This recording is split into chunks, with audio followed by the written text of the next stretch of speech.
Sometimes multiple people remember something specific that actually never happened. It's been called the Mandela Effect, and this has happened in the world of professional wrestling too. This is a very old video from Wrestlelamia that I am checking out. It should be interesting. Let's get it. Ever remember something happening in wrestling one way only to find out it worked another? Well, you're not alone. It's a phenomenon known as the Mandela Effect, and you might be amazed at how it works. Oh, so Join us that's now a as very Wrestlelamia old looks at Mandela Effects logo. in wrestling and debunks them all. Interesting. Well, this is the OG Wrestlelamia.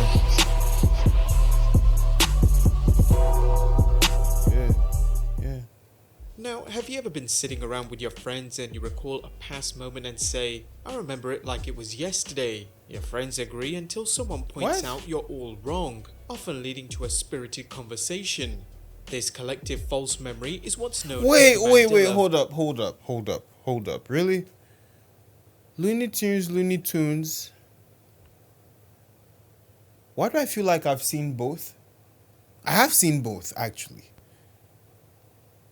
This is gonna be a weird one. Effect, a phenomenon named after South African leader Nelson Mandela, who many people claim thought died in the 1980s when he actually passed away in 2013. Yeah. Another is Star Wars droid C-3PO. C-3PO, Fans sorry. remember having a golden body, despite the fact that the bottom portion of his right leg is silver. While there are various theories as to why this sort of thing happens, one of the most common is that people somehow tune into parallel universes, thus obtaining slightly altered memories.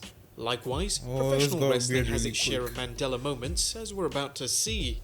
Given the Okay. bizarre nature of the Mandela Effect, fans might confuse it with other social phenomena such as urban legends. As Wrestlelamia has documented before, there are a number of wrestling urban legends, whether it's the mistaken belief that the Ultimate Warrior died back in the early 90s and was replaced by another wrestler, possibly Kerry Von Erich, or that superstar Billy Graham once injected himself with bleach after someone dared him to do it. Damn. Then there are wrestling rumors that have never been verified, such as the time Vince McMahon supposedly attacked Harley Race and nearly paid for it with his life, or that rival promoters planned to sabotage the first WrestleMania by having notorious tough guy Bruiser Brody jump Mr. T before the match. We're not also Interesting. discussing phantom title switches either, or fake tournaments such as the fabled Rio de Janeiro tournament where for the Pat IC Patterson title. allegedly unified the North American and South American championships, creating the Intercontinental Championship. While older fans may have heard about these kayfabe creations, they later learned they were fictitious.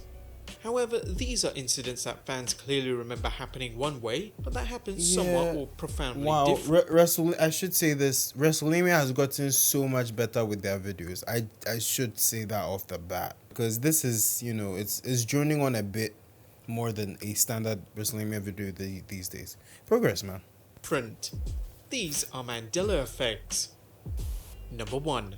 Marty Jannetty was super kicked through the barbershop window. Wasn't he? One of wrestling's greatest breakup angles, the time the Rockers of Shawn Michaels and Marty Jannetty appeared on Brutus Beefcake's The Barbershop Talk segment to try and patch up their differences, is still remembered for the moment when Michaels super kicked his former friend through the set's plate glass window. There's a picture. While that may have happened in an alternate reality, it's not what happened in our Earth dimension, as Michaels super kicked Jannetty, then tossed his hapless partner through the window. Oh, okay. Or in Bobby the Brain Makes Heenan's take on sense. things, Jannetty cowardly jumped through the window in a mad dash to escape further punishment. Right. As cool as a super kick through the window could have been, what happened was still an incredible way for Shawn Michaels to cement his heel turn and begin his unexpected climb to the top of the WWF mountain. Right. Sadly for Jannetty, his WWF career never even came close to matching Michaels' level of success. Number 2. Kurt Hennig, or Kurt Hennig. Hennig. Despite dying at the age of 44, the life and times of the wrestler best known as Mr. Perfect were marked by amazing in-ring performances, powerful promos, and a reputation as a trusted friend, notorious prankster, country music singer, and family man. This second-generation wrestler turned down a chance as AWA World Heavyweight Champion to sign with the WWF, becoming its master of all trades, Mr. Perfect, an athlete capable of hitting a hole-in-one in golf, bowling a perfect game, and other incredible feats. Mr. Perfect enjoyed an unbeaten streak in singles competition from 1988 until WrestleMania 6, as well as 2 memorable reigns as Intercontinental Champion.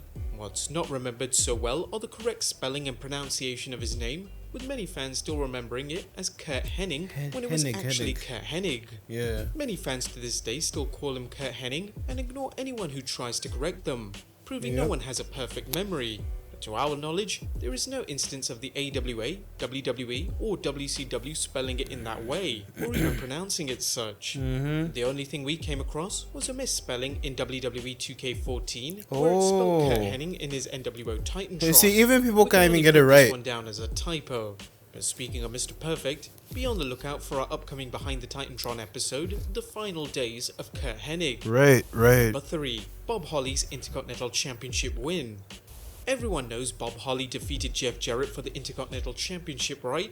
Well, not as confused as Holly, who discusses the incident in his memoir, The Hardcore Truth, where he mentioned, "He and I had a match for television that was going to be for the IC title, and they told me before the match that I was going to win and become the champion." Right. I was glad to hear that, because the IC title was second only to the WWF Championship at that point. We did the match and it went well, and the finish came off fine, with me hitting him with a clothesline off the top. I went for the cover and Jeff got his foot on the rope to break the pin, but the ref didn't see it and counted 3. I'd been told to get out of the ring quickly, grab the belt, and come straight to the back, so I did. Fans who see this have every reason to recall seeing Holly win the championship, but the story wasn't over that night. Okay. While Holly was backstage, Jarrett protested the referee's decision.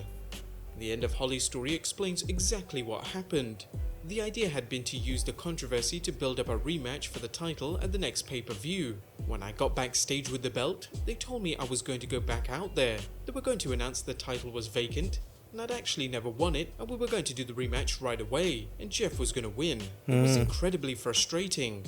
Thus, many fans are still surprised when they look at Bob Holly's record and note the absence of the Intercontinental Championship. Okay. In some ways, it's a similar situation to what happened to Chris Jericho when he defeated Triple H for the WWF Championship on the 17th April 2000 edition of Raw, only to have referee Dave Hebner overturn the decision after being bullied by Triple H.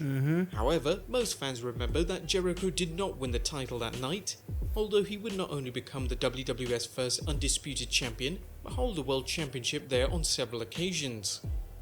A link to the actual match is in the description below. Number 4. The Ultimate Warrior's Ultimate Warrior Tattoo.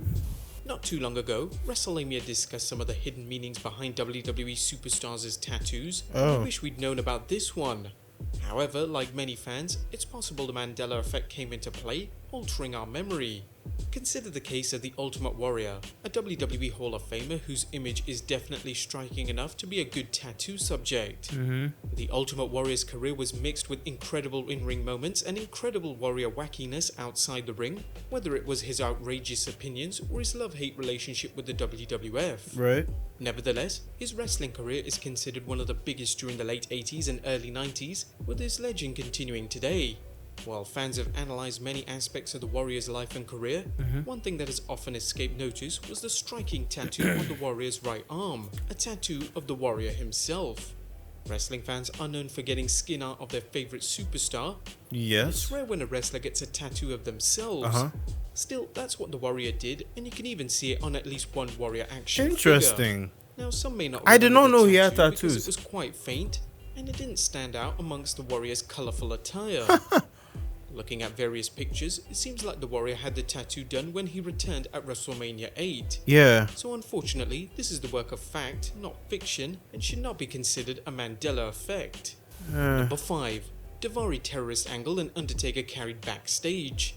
While the incredible story of the former WWE superstar Muhammad Hassan has been profiled in the Behind the Titantron episode about him, today? arguably the most controversial night of the superstar's career involves the Mandela Look Effect. at Undertaker's face. He's like, oh, oh my goodness. Oh Fans man. remember things transpiring. A little On 5th differently. July 2005, the WWE taped an episode of SmackDown where The Undertaker battled Hassan's manager Daivari. Yeah.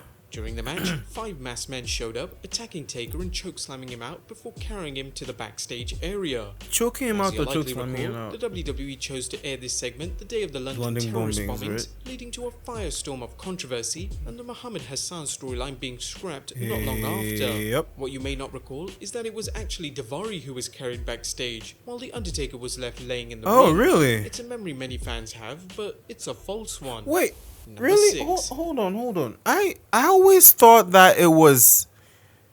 I always thought that it was Taker that was carried. I didn't know it was Daivari that was carried. I did not know. Uh, wow. Yeah, this is probably one of the most confusing videos I have shot. Anyway. Hell in a Cell or Hell in the Cell? Hell This in one the seems Cell? so simple that fans will likely attribute people confusing the name of the WWE's cage match extraordinaire Hell in a Cell with the term Hell in the Cell to being a simple slip-up. Right. However, fans claim they remember the first Hell in a Cell match being called Hell in the Cell. Well, it seems that this is partly true. It could have been. WWE presented Promotionally. the match as Hell in a Cell for 1997's infamous match between The Undertaker vs Shawn Michaels at Bad Blood. Okay. However, for one matchup, the 6-man Hell in a Cell at 2000's Armageddon pay-per-view, the match Hell in graphics the actually Cell. read Hell in the Cell. Okay. For some odd reason, this is the only time it has been mentioned like this. Okay. And number 7. I am thinking that promotionally, you know, it could have been called Hell in the Cell by someone on a live broadcast. Probably. You know, so it wouldn't entirely be a Mandela effect in that regard. This, like I've said this a number of times, this is probably one of the most confusing and weirdest videos I have shot. Anyway. CM Punk's ice cream bars.